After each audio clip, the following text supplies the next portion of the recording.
कति जना भयो त आज कम भइरहेछ 5 4 9 जना ए बढी भएर छ ढिला गरे त तिमीहरु 5 4 9 9 5 14 जना तिमीहरु ल अहिले ल र त यो इन्कममा केही कन्फ्युजन हुन्छ अघि भनि पनि सकेको छु यो अनुसार तिमी इन्कममा राख्देऊ त फर्मेट बनाऊ सबै सर राख्दै जाऊ इन्कममा त्यही कम्पनीमा डिफरेन्ट के भयो भने एउटा चाहिँ यो हाउस रेन्टको नेचुरल पर्सन भए जाने थिएन हाउस रेन्ट गयो कम्पनीमा चाहिँ अर्को चाहिँ यो क्यापिटल गेनमा चाहिँ यो लिस्टेडको 10 र नन लिस्टेडको 15 ले हुन्छ पछि ट्याक्स लायबिलिटी निकाल्दा चाहिँ फेरि त्यो केही पनि गर्नु पर्दैन सबै 25 मा जान्छ के अनि अर्को यो इन्ट्रेस्ट रिसिभ फ्रम बैंक पनि यो कम्पनीको नभएको भए जाने थिएन कम्पनीको भएको कारणले मात्रै गएको यो चाहिँ 15% ले हुन्छ अर्गनाइजेसनको चाहिँ अनि यो रोयल नेचुरल रिसोर्सको 85000 हैन र 85 नेट भनेको छ नि हैन र हजुर नेट भनेपछि त ग्रसमा लानु पर्यो नि त हामीले अनि 100 डिवाइडेड 85 गर्दाखेरि ए यो चाहिँ भने तिमीले एउटा जिरो छुटकिरा ओके 85,000 हो त्यो तिमीले त्यो भनिरहेको रहेछ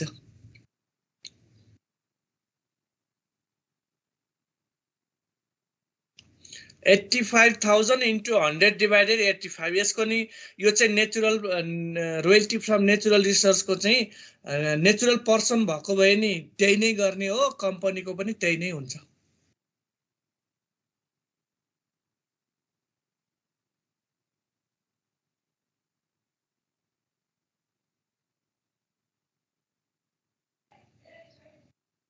ल कसैलाई केही यो इन्कममा केही कन्फ्युजन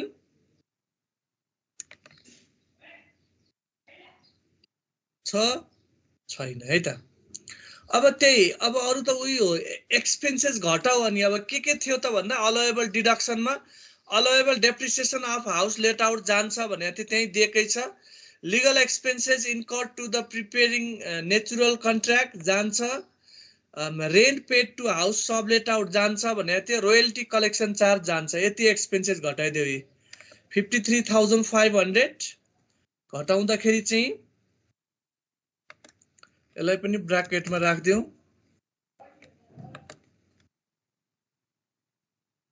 अनि त्यसपछि लस अब लस घटाउनु पर्यो चाहिँ एसेसेबल इन्कम एसेसेबल अथवा एडजस्टेड पनि भन्न तर इन्भेस्टमेन्टमा चाहिँ त्यो पाउँदैन एसेसेबलै भन्दा हुन्छ प्रिभियस इयर लस घटाउन बाँकी छ loss from investment last 2 year पाउँछ loss from business last 5 year पाउँछ कि 7 इयर सम्मको पाउँछ के अनि बिजनेसमा चाहिँ इन्भेस्टमेन्टको पाउँदैन इन्भेस्टमेन्टमा चाहिँ बिजनेसको नि पाउँछ इन्भेस्टमेन्टको नि पाउँछ दुईटै पाउँछ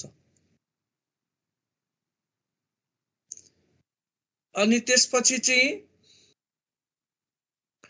एसेसेबल इन्कम फ्रम इन्भेस्टमेन्ट भयो यो अनि अलाउएबल रिडक्सनमा डोनेसन घटाइदेऊ 10% अफ एसेसेबल इन्कम हैन यही एसेसेबल इन्कम को 10% गर्दा 91,150 भयो because Pashupati area development trust is a religious heritage and our rule to donation given by a company to religious heritage is 10% of assessable income or 10 lakhs or actual whichever is lower garda actual 1,60,000 थियो so 91,150 is a lower above 3 यो पाए तिम्रो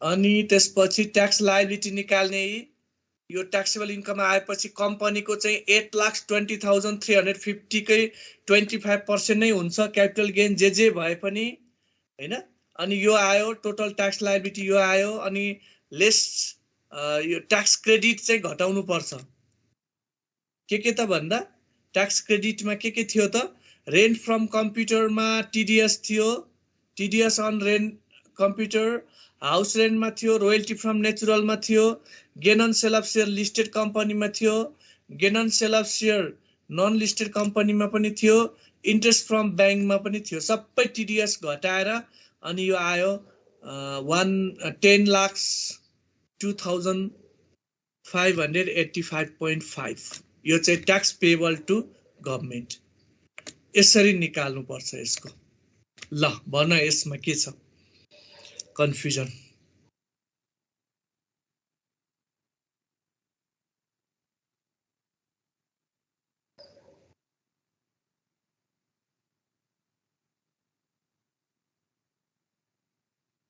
यसमा केही confusion sir हजुर यो tax कसरी निकाल्ने हो ट्याक्स लायबिलिटी ट्याक्स लायबिलिटी चाहिँ तिम्रो यदि त्यो नेचुरल पर्सन राम हरि कृष्ण यस्तोको सोल ट्रेडर्सको छ भने हामी त्यो फर्स्ट 4 लाख नील वाला रुल लगाउनु पर्छ यदि कम्पनीको हो भने चाहिँ त्यस्तो केही पनि गर्नु पर्दैन ट्याक्सेबल इन्कम जति छ नि यहाँ 8,20,350 ट्याक्सेबल इन्कम आयो त्यो सबैको 20% हुन्छ के कम्पनीमा चाहिँ कुनै एक्जाम्सनहरु पाउँदैन के कम्पनीले त्यही भएर सबैको उले 25% ले ट्याक्स लाग्छ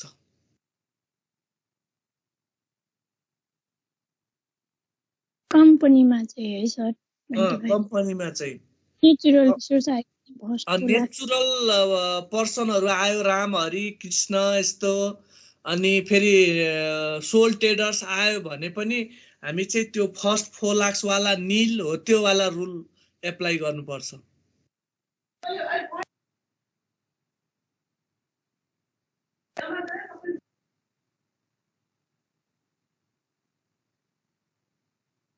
ल भन कसैलाई केही कन्फ्युजन यसमा यो क्वेशनमा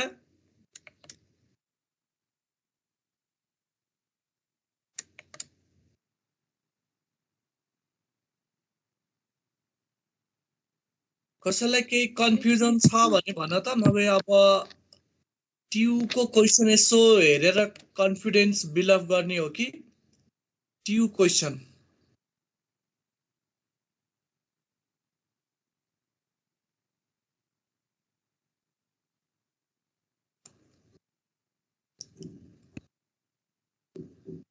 त्यो क्वेशन त्यस्तो गाह्रो क्वेशन आएको छैन होला 10 मार्क्स को आउँछ तिमीलाई यो इन्कम फ्रम इन्भेस्टमेन्ट बाट 10 मार्क्स को आउँछ तिमीलाई त्यस्तो गाह्रो क्वेशन खासै आएको छैन होला हेर त तिमीसँग नि होला त्यही बुक को पनि लास्टमा छ हेर त क्वेशन त्यही बुक को लास्टमा हेर्न खोजिरहेको छु मैले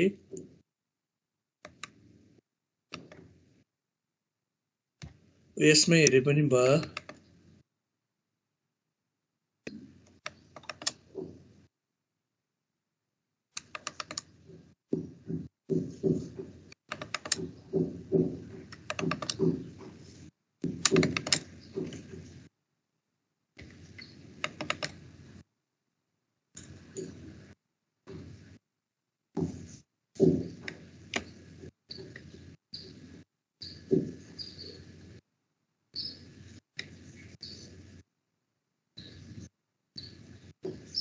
हेर त यो मोडल क्वेशन आए मोडल क्वेशनमा कस्तो सोध्यो त अब इन्भेस्टमेन्ट को क्वेशन हेरौं अस्ति हेरिसकेको छ यो सबै क्वेशनहरु यो पनि होइन इन्भेस्टमेन्ट को 10 मार्क्स को आउँछ यो 8 नम्बर को चाहिँ हो क्वेशन तिम्रो क्वेशन नम्बर 8 चाहिँ तिम्रो इन्कम फ्रम इन्भेस्टमेन्ट हो क्वेशन नम्बर 8 चाहिँ ल हेर त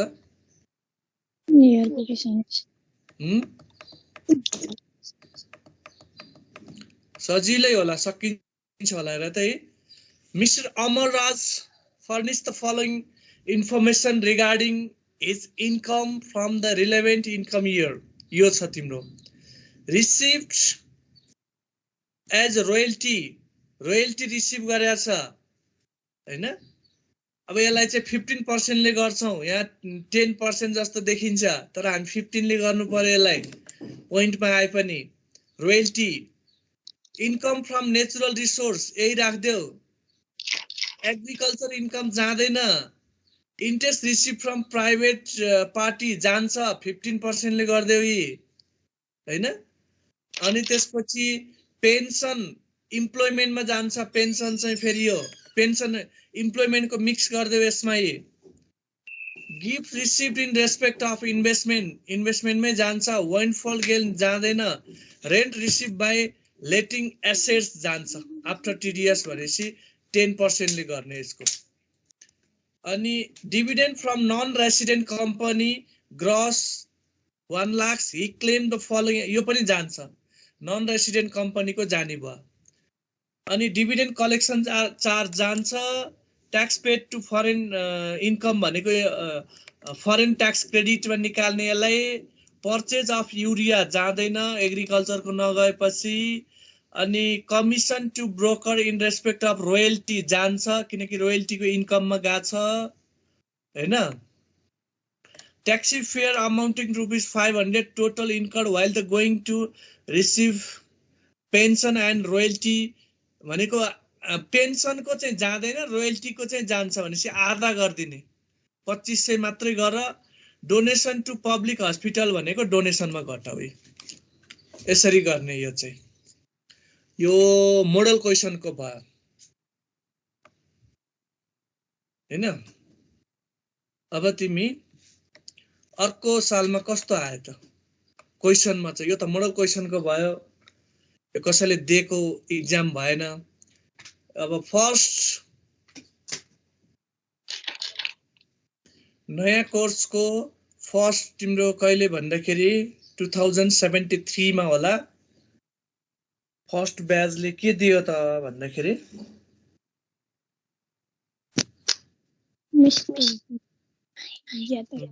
73 को क्वेसन नम्बर 8 मा नै होला यो पनि।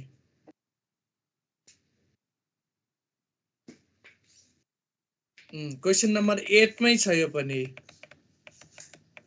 यस्तो छ, यही हो, छोटो क्वेसन छ। हेर त, mister Munna Yadav and Yadav an investor submitted the following income and expenses for the relevant income year. त्यही हो। अनि इन्ट्रेस्ट अन सेभिङ अकाउन्ट भनेको जाँदैन ब्याङ्कको, एन्ड होला यो। इन्ट्रेस्ट फ्रम प्राइभेट पार्टी जान्छ, टाइपिङ मिस्टेक हल्का देखिरहेछ हैन।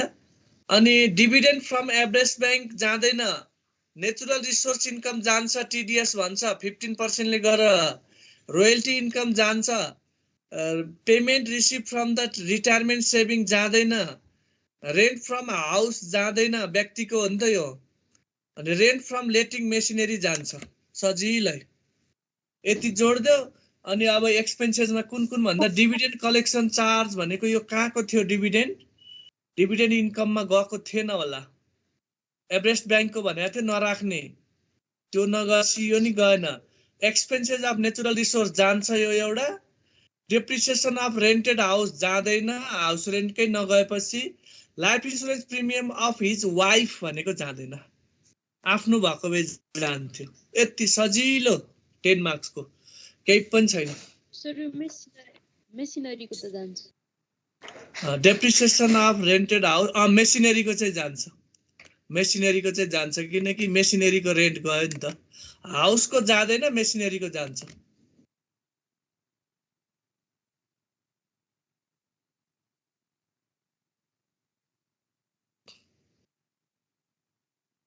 Sorry, after rent from leasing machinery. हजुर, After TDS. 10% भने के गर्ने? हजुर, यो rent from letting machinery 90,000 after TDS भनेछ नि, त्यसको हामीले कति पर्सेन्ट गर्नुपर्छ? 10 to 50? 10%। रेन्टको चाहिँ सबैको 10 हो के, हाउस रेन्टको जाँदै जाँदैन, यदि गयो कम्पनीको भने पनि 10 हो। रेन्ट भनेर दियो भने 10 गर है त सबैमा।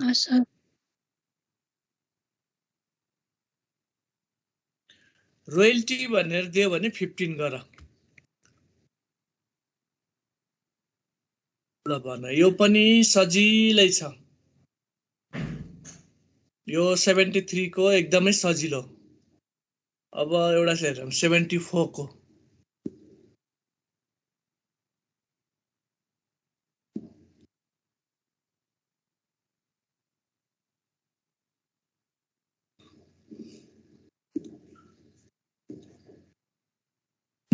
74 को पनि क्वेशन नम्बर 8 मा नै होला।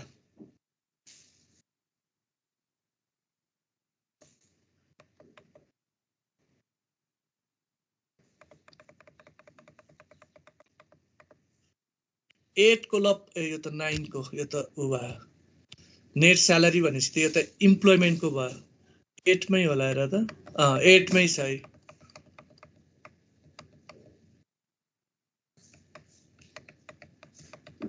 ल हेर त पढ त कुन जान्छ। यो पनि मिस्टर विनोदको छ।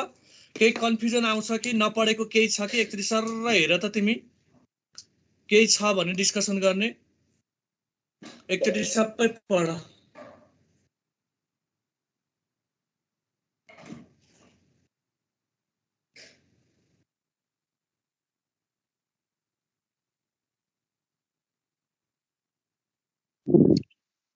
Sir interest from private money leading त्यो जान्छ कि नै? जान्छ नि त त्यो त। Private money landing interest from relative friend यस्तो भन्यो भने चाहिँ जान्छ। ब्याङ्कको मात्र नजाने हो।